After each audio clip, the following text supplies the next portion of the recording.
ভাই আজকে স্পেন আর আর্জেন্টিনার ম্যাচ আছে। তো কোন টিমকে যে আমি টাকা লাগাবো কিনা মাথায় কাজ করে না, বুঝলি? কি আইডিয়া দেয় কিছু একটা। তো চ, আমাদের গ্রামে বাচ্চুতান্ত্রিক বলে একজন আছে, ওরকে চ চ, দেখি। তাড়াতাড়ি চ।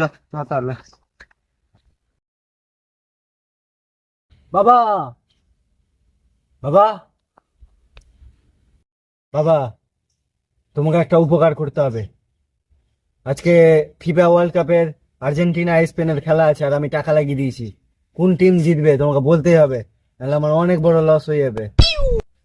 বলো। হ্যাঁ বর্ষ, আমি দেখছি কে জিতবে। Spain Argentina, Spain Argentina, Spain Argentina, Spain জিতবে। গুরুদেব, কথা মনের কথা বলে দিলা তুমি। তাহলে স্পেনেই আজকে টাকাটা লাগাবো, ঠিক আছে? पैसा ही पैसा होगा।